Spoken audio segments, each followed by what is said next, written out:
Anyway, speaking of smelling things, let's segue to NXT. I got a lot of problems with you people. I don't know why they try to turn me off of this program in the first segment every week. And we're talking about NXT. This is for November 11th, 2020, if anybody's keeping score. The first segment is always either a 20-minute girls match involving two women who have a total weight of 117 pounds, or it's some kind of gaga with old Johnny Sameface. And they open the show up with, he's had the thing going on where he's scared of wheels, and he's cursed. He's cursed because every time he wins a title, he loses it in his first defense, and he's cursed because the wheel was coming up for Halloween Havoc, was always coming up in his trial run-throughs. It was coming up with some horrible match that was going to get him buried alive or put in a casket or whatever. But now that he won, apparently on the show last week that we didn't, or 2 weeks ago that we did not watch, he won the North American title. Now he's out there in the ring with his own wheel. He's got a wheel of challengers, and all the guys, top guys' names are written on this wheel, except for in obvious tape and Sharpie, he's written the one job guy's name. And he recites a written bit where he tries to be entertaining, but he didn't believe what he was saying, or not only that, but he didn't try to make you believe it. He was just doing a performance. Where there's a wheel, there's a way. And he did the goofy walk. He actually said that. It's where there's a wheel, there's a way. And he did his goofy walk. And then he spun the gimmicked wheel and it picked the job guy. Because it not only stopped on his name, but it backed up and went forward a couple of times. So it's obvious. Here's why this doesn't work when you don't know how to do it. It doesn't work when the heel is telling you and showing you that it's obviously fixed. It works when the heel plays it straight and denies that anything is fixed, even when his shit falls apart and it's obvious. So they do wrestling angles that they've seen tape of or that they've heard people talk about, but they don't understand why they were done or in what context they were done. Anyway, so of course Leon Ruff comes in the ring, and he weighs 125 pounds. I mean, he made Brian Hildebrand look like Lex Luger, for fuck's sake. I can do all the skinny ones. If he gets a sunburn, he looks like a thermometer. He turns sideways, sticks his tongue out, he looks like a zipper. He uses Cheerios for a hula hoop. He's got to run around in the shower to get wet, whatever. So Gargano is, I don't know what he was announced at, but he's got to be 170 or under, and his opponent's 125 pounds. So this looked like the Anorexic Wrestling Federation. And, of course, Johnny Sameface kicks the shit out of Leon Ruffin. Maybe he was Eddie. One of those Ruffins. What Ruffin was in the Temptation? David Ruffin. He was one of the most talented guys ever. Yes, maybe Leon Ruffin is the son of David Ruffin, because I met the Temptations 30 years ago at the NAPTI convention in New Orleans, and they were about as big around as old Leon Ruffin is. Yeah, but who was in the Temptations by that point? It was probably just Otis Williams and four other guys. No, it was Eddie Kendricks. No, 30 years? No way. I got his goddamn autograph. I've got a picture with me and the LPWA girls and Eddie Kendricks and David Ruffin. There's no way Eddie Kendricks. Wait, LPWA, so that's what, 91? 90, 91, somewhere around there. Didn't Eddie Kendricks die around that point? Soon afterwards, but I didn't have anything to do with it. But they weren't there with the Temptations. They were there, Eddie Kendricks and David Ruffin are there on their own, not with Otis Williams and the Temptations, I'm assuming. Well, no, they were goddamn wandering around. I didn't ask him his personal business, you son of a bitch. I was just, I was signing autographs at the booth, and I looked up, and well, goddamn, there's the Temptations. And they were all dressed up in suits. They were appearing for some reason, and I got them to sign a fucking card for me and had a picture taken with them. David Ruffin died June 1st, 91. All right. Well, I said they looked pretty sickly. They were probably all strung out on crack. No, don't say that. Only David Ruffin was the one strung out. All right, I don't know. But Eddie Kendricks died October 5th, 92.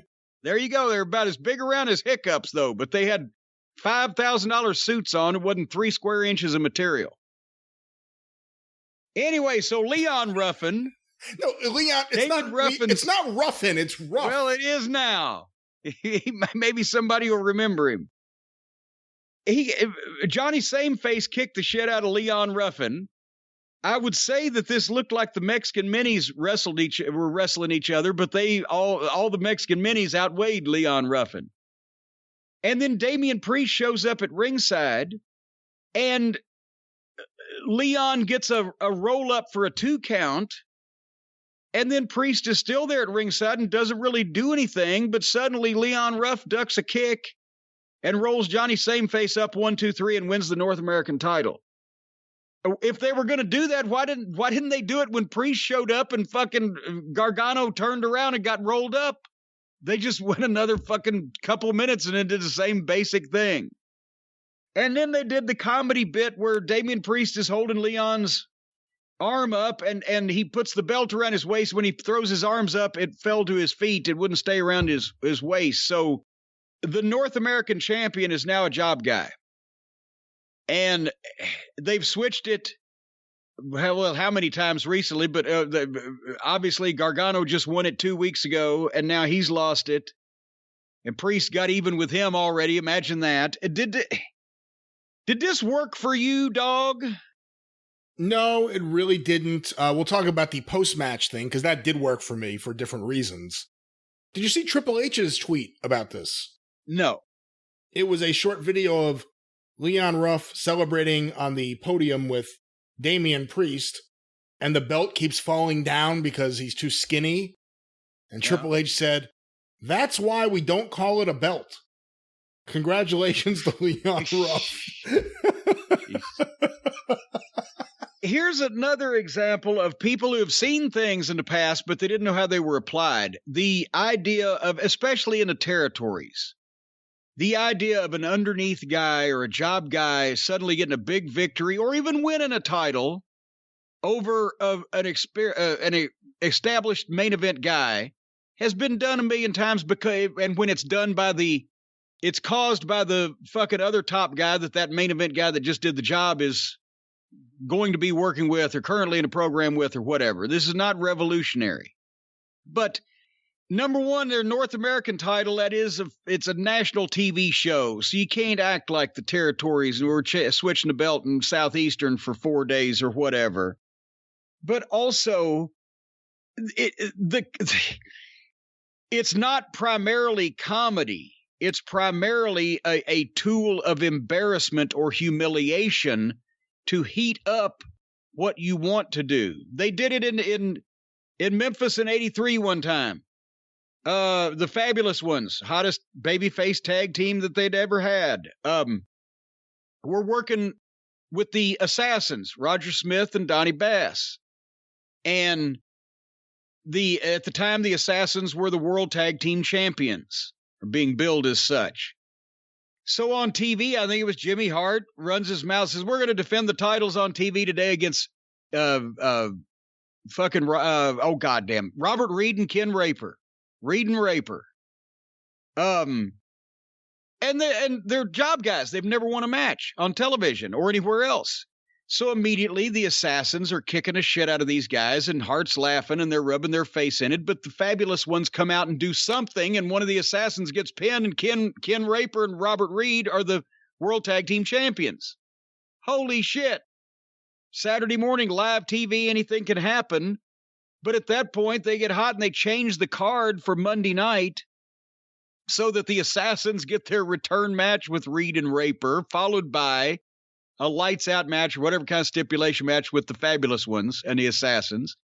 And Reed and Raper are the tag team champions for 48 hours until Monday night. And then the Assassins get in the ring, and I think juiced both of them, and probably, I think, did a stretcher job on at least one, and the Fabulous Ones have to come out and save. And obviously now the Assassins get the belts back.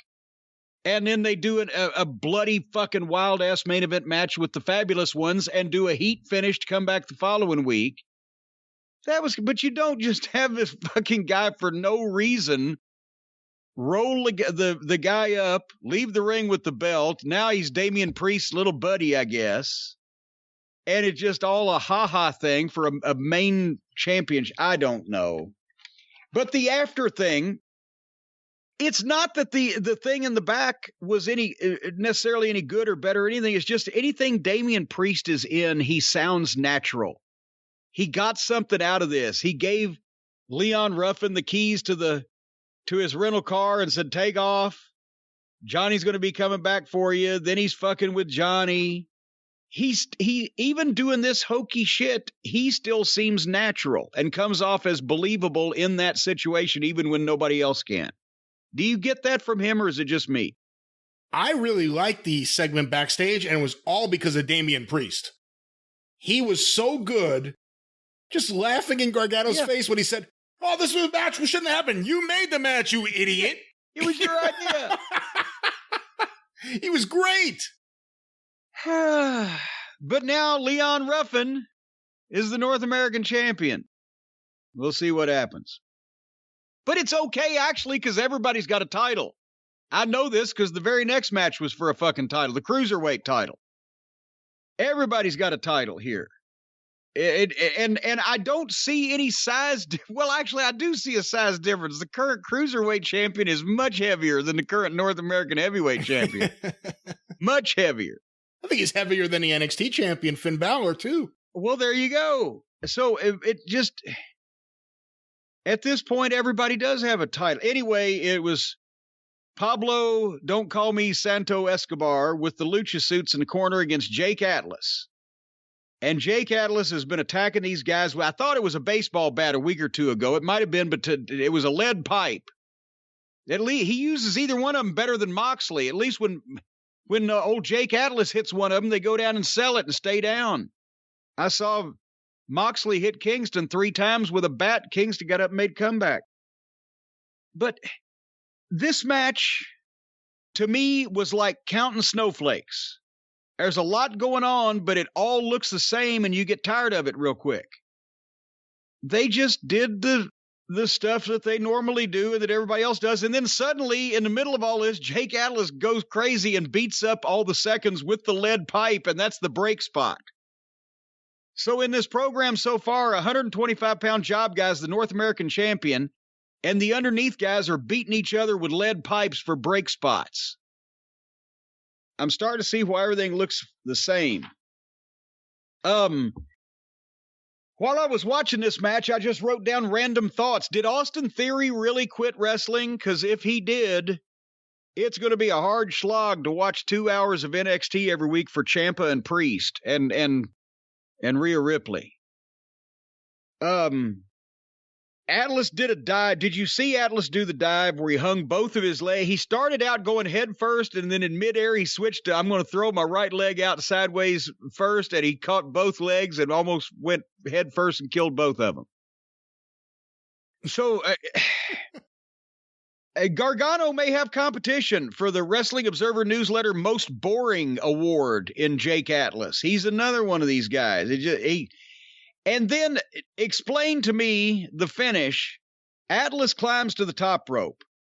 Escobar walked over while he was selling, walked over to the ropes, turned his back to the guy that was climbing the top ropes, and bent over and stood there and waited for this move.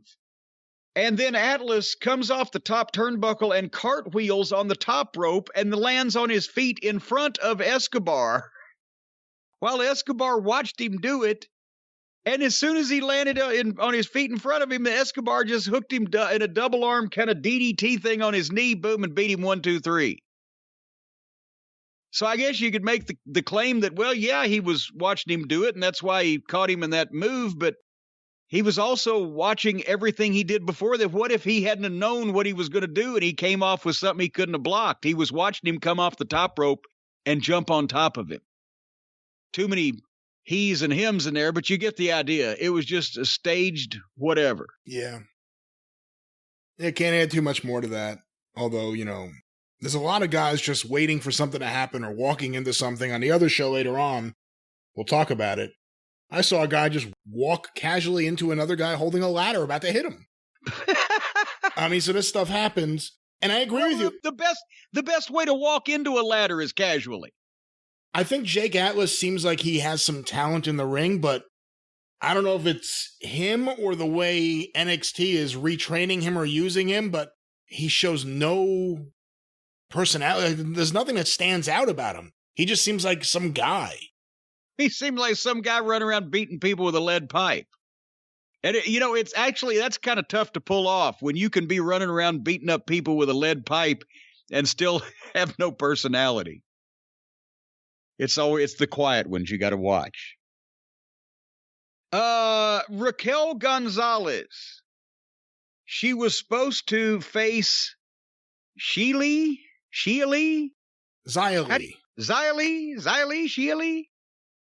Supposed to face Xia Li, but Xia Li wasn't there, and instead, are they calling him Boa?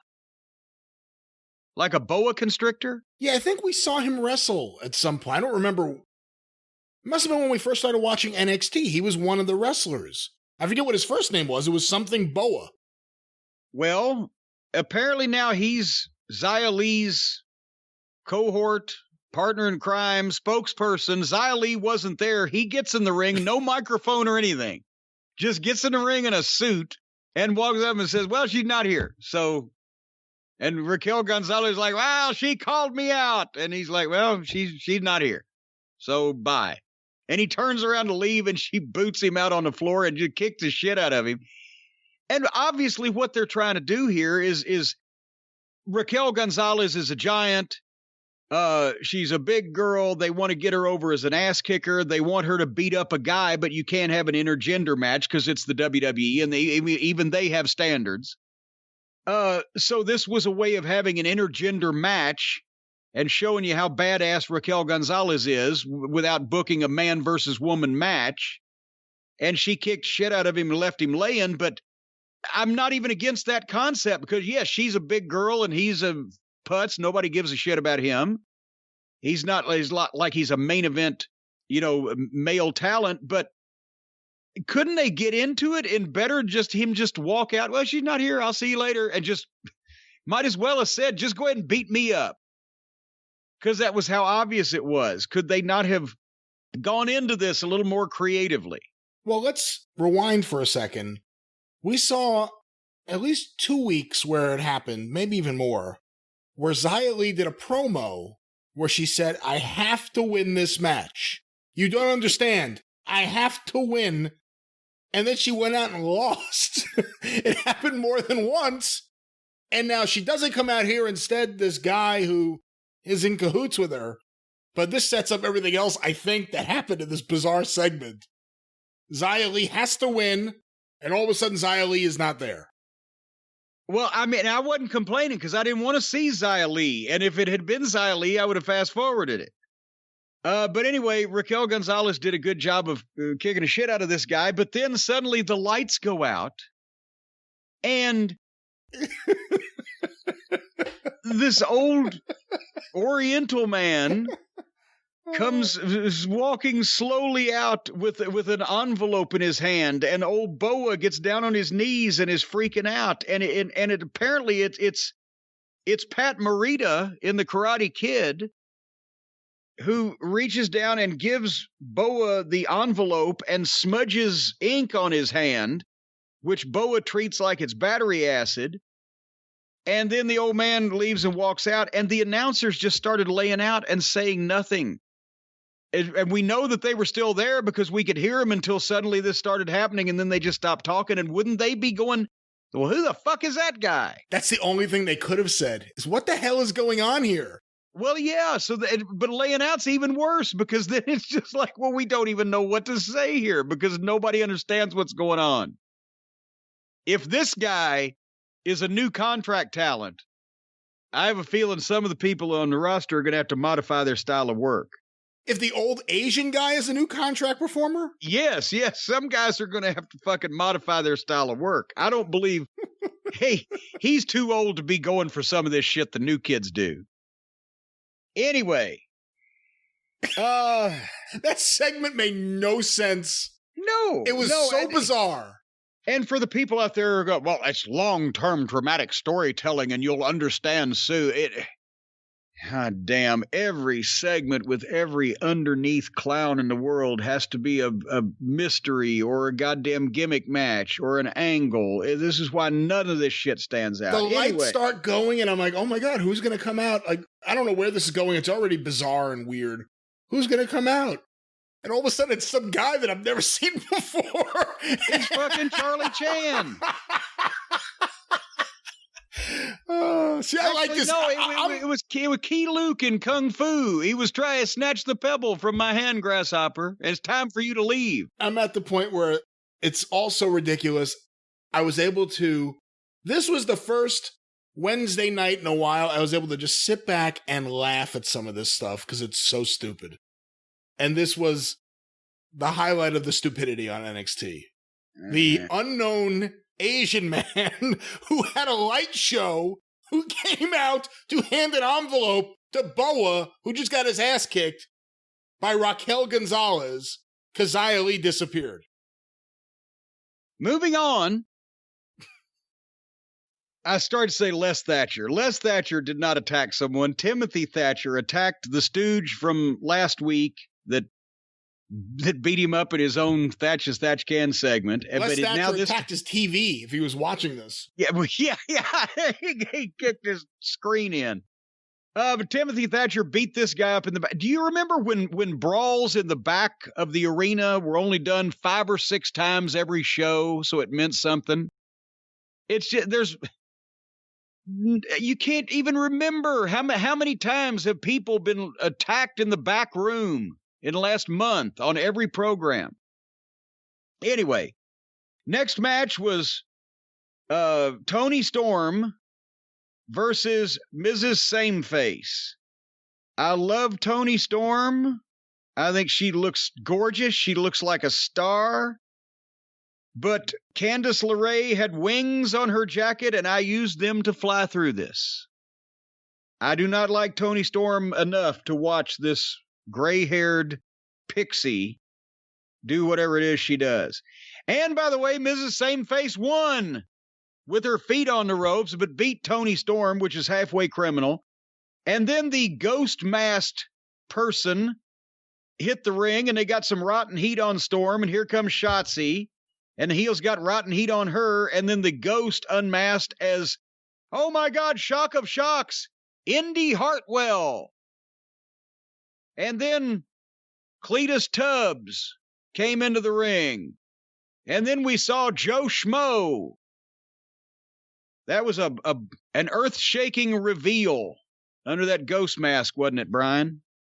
Yeah, it was the person who, didn't she previously gift the Garganos a TV set? Yes, and then dramatic foreshadowing and long-term storytelling, old Candice was going, I think I like her. And then a month later, she's in a ghost mask. I don't fucking know. Oof. You have anything to say about this?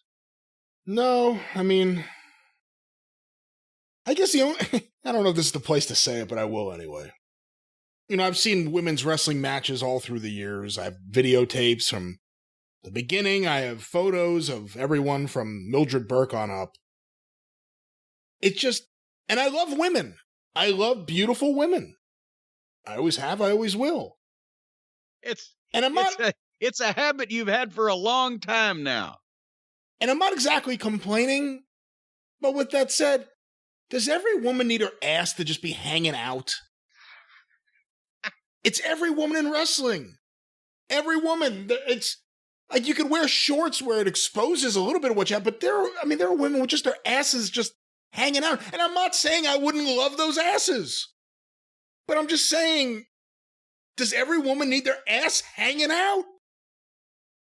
And are we allowed to say anything about the asses if they're hanging out, or is it still like, you can't say something about a woman's ass? But why? She's on TV. Her ass is just hanging all over the place.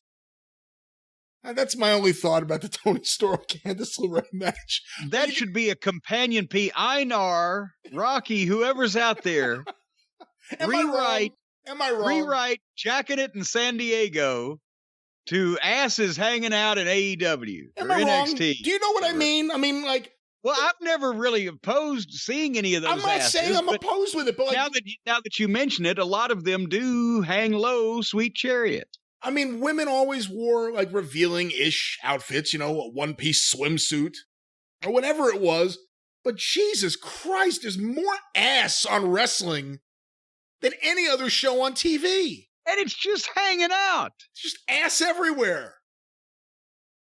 That's my only thoughts about the Toni Storm Candice. But you can apply ass everywhere to the entire wrestling business right now. Well, I'll agree with you there. Even when it's not a girls' match. The next match, Timothy Thatcher and Dexter Lumis. And okay, folks, I have shit on Dexter Lumis's gimmick in the past because I think it limits him and it's somewhat plodding. But after not only AEW, but the first hour of this program, to see two grown adult men not doing gymnastics alone, that is Shangri-La. Well, hold on. Did you see how they set this match up? Well, I don't know now. You may have fast-forwarded through this. So Dexter Lumis, they cut to the back. There's so many backstage segments. At this point with NXT, I'm starting to enjoy the backstage segments more than the in-ring segments. So in the back, there's just a bunch of wrestlers huddled around watching Dexter Lumis draw a picture. He's like an evil Jerry Lawler, a serial killer Jerry Lawler. I saw people in the back drawing pictures while it was coming out of a break. I was on fast forward and I didn't do anything to stop. It wasn't people. It was Dexter Lumis, the psychotic serial killer-ish wrestler. He draws cartoons. So he's in the back drawing a picture of, I think it was Cameron Grimes running away from a zombie referee.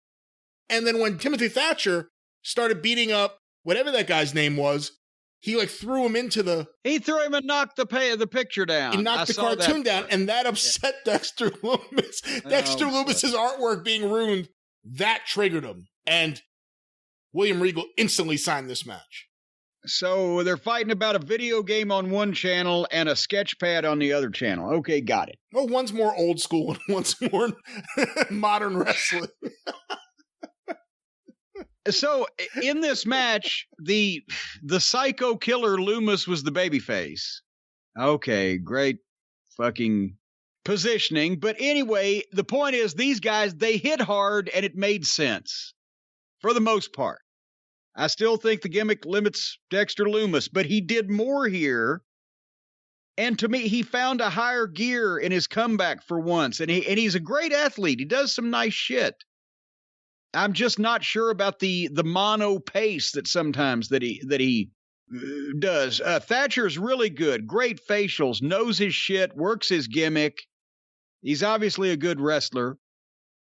And they had really kicked it in, and I was enjoying this. But then here's the thing. I was enjoying it till they started doing the fighting on the top rope deal. One's climbed up, the other one's climbed up on the other side to catch him, and they try to jockey for position and fight back and forth. And it always goes on so long when you cannot suspend your disbelief that when guys are balanced up on the ropes and guys that size that they can't be knocked off. And they didn't do it here, but sometimes as on the other channel, over at All Friends Wrestling Network, they're actually holding on to each other, obviously, to keep each other up there. But anyway, they were up on the rope here for a while, and finally Thatcher takes a bump, and Lumis does the swanton and went straight past him. And it just took his own backdrop off the top rope into the ring. And not only that, but they replayed it. And it just killed it visually. And Lumis, just because you can do that move doesn't mean you should. A grown adult man with a physique like that size, you don't need to do that. And for one of the reasons you don't need to do it is because when Jeff Hardy at 198 pounds or whatever lands on somebody, you ever seen that? He knocks the fuck out of him. Because that's the only way it looks good. Otherwise, it looks fake, which is what fucking it just looked like. And when you're 250 pounds... you can't fucking land on somebody that stiff to make that thing look good. So anyway, right there, boom, I was out of it visually. And then suddenly, Lumis got the choke on Thatcher that he uses, that side choke. But Cameron Grimes jumped up on the apron. Lumis shoves Thatcher into Cameron Grimes. But then as they jockeyed around, Thatcher hooked him and rolled him up 1, 2, 3. I was like, what the fuck? Then Grimes attacked Lumis and put a burlap sack over his head, and beat the shit out of him. Remember when every match didn't end in another angle? And they put the burlap sack over his head so it wouldn't be the plastic bag. TBS complained about that 30 years ago, but you can see through a burlap sack. I assume everybody that's been in a burlap sack knows that. Have you been in a burlap sack? Well, that's none of your business, pal. Only every once in a while on certain nights. If the right thing comes up when we spin the wheel. But anyway, ass everywhere. Ass everywhere, all over, hanging out. There was a lot of good parts of this match. I thought the Swanton was unfortunate and kind of a popcorn fart, and I didn't get the finish, the whole 9 yards. But every match ends in an angle. Every match ends in a brawl. There's a brawl 5 times a night in the back on these shows. It's just, I don't know, your thoughts. Can't really add too much to that. It was all right. I didn't know what to think of it. Dexter Lumis hasn't done much for me. I like Timothy Thatcher. I don't like the way he's used, ever. And then the burlap, I don't care. All right. The Tommaso Ciampa promo, he plugged Killer Kowalski and Harley Race, and it was a good promo, but he sounds like he believes what he's saying. And with some of that 2020 locker room culture, I bet there's a little fucking ribbon on the square there, as they say. He was on location in John Moxley's broom closet somewhere, but okay, the dimly lit atmospheric thing. But, Tommaso Ciampa comes off like a loose cannon. He looks like a guy that might flip. He sounds like he believes what he's saying. He's talking about tough guys that have to tell you they're tough and the locker room culture, blah, blah, blah. It was all not only believable material, but he sounded like he meant it. So if they're writing that for him, he's doing a good job of it, or elsewise he's just doing his own thing. It's funny he brings up Harley and Kowalski. Did you ever hear that story about the first time Triple H met Harley Race? I did not. Apparently in WCW, when he was terrorizing, he was a Killer Kowalski student. Right. And he gets sent down to Atlanta, and he meets Harley Race backstage, and he goes over to him, and whatever he says, Mr. Race, it's a pleasure to meet you. My name is Terrorizing. I was trained by Killer Kowalski. And Harley Race just looked up and said, Kowalski, he was the shits.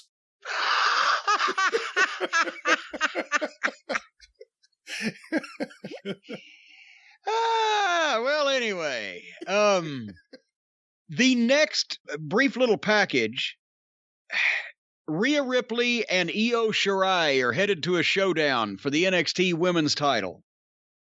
Every part that contained Rhea Ripley, I loved in this.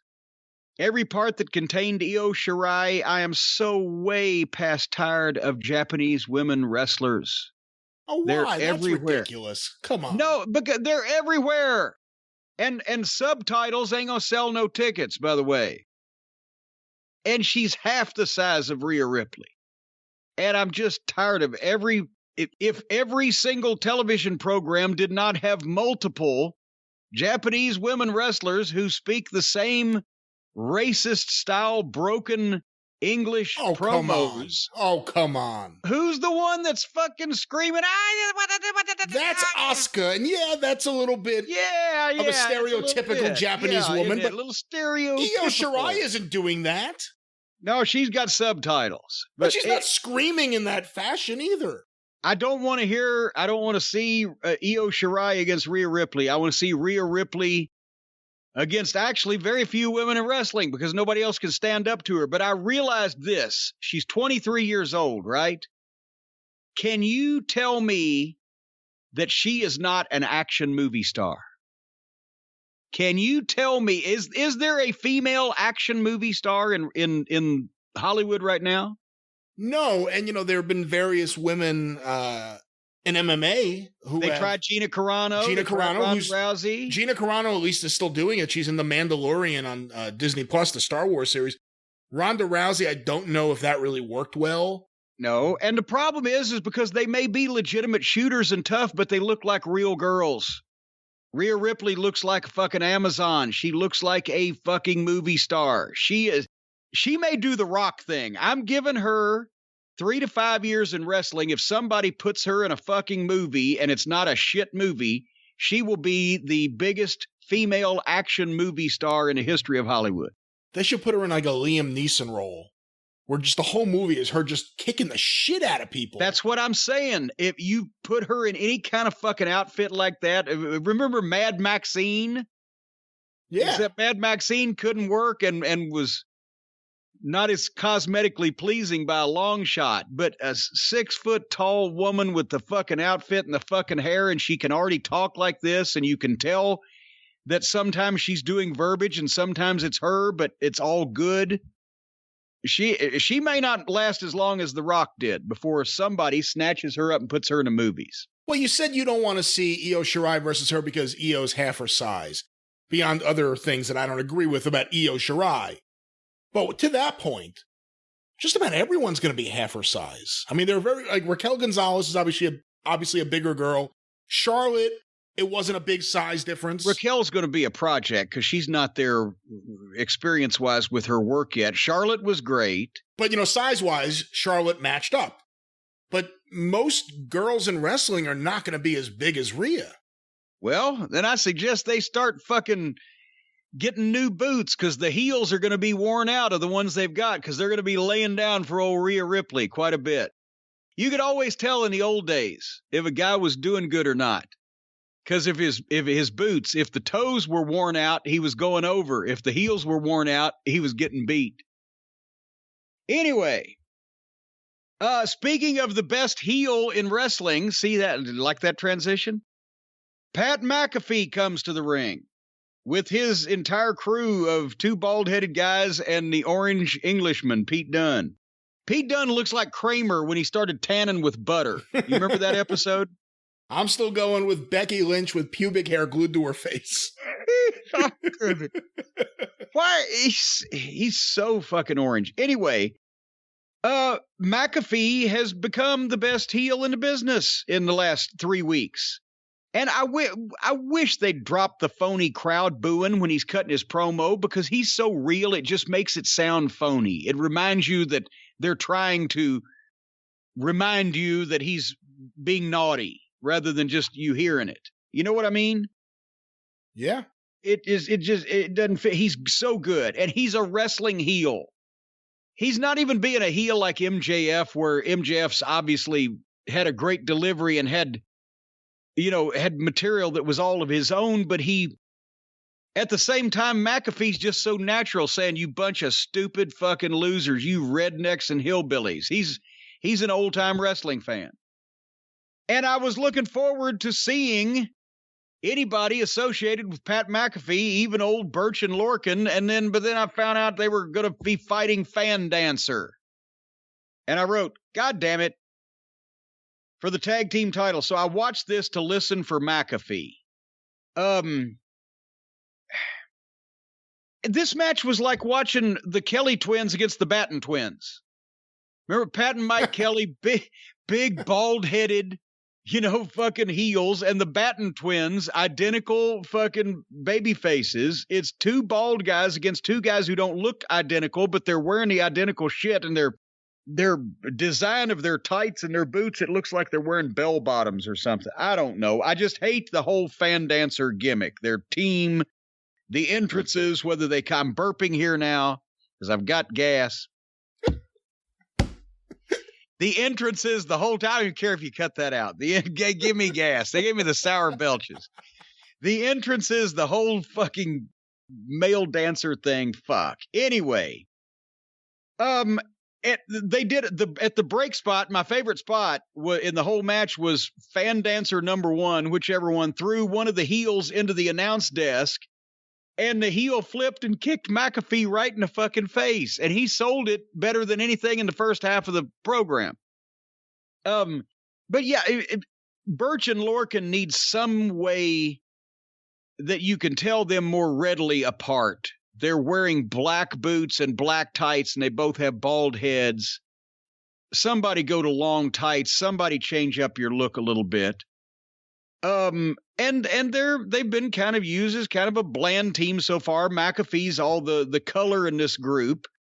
Okay, so but they're good, solid workers. But Drake Maverick comes out, and McAfee's bumping for Drake Maverick, and then Dunn takes him out. And there's a bunch of interference, and Birch and Lorcan retain, but then Drake comes back in, and the heels beat him up, and they have a big schmoz. If this had been main event babyfaces, it would have been great. It was okay just to see McAfee's group kick the shit out of people, but that this much competition was given McAfee's heel band by 2 male strippers and a goddamn, let's face it, a fucking guy in the Marco stunt weight category. Whatever. What'd you think? I didn't care much for the match. Like you, I'm kind of sick of Breezango or Fan Dancer, as you call them. I think McAfee is fantastic. It's impossible to cheer him. Yeah.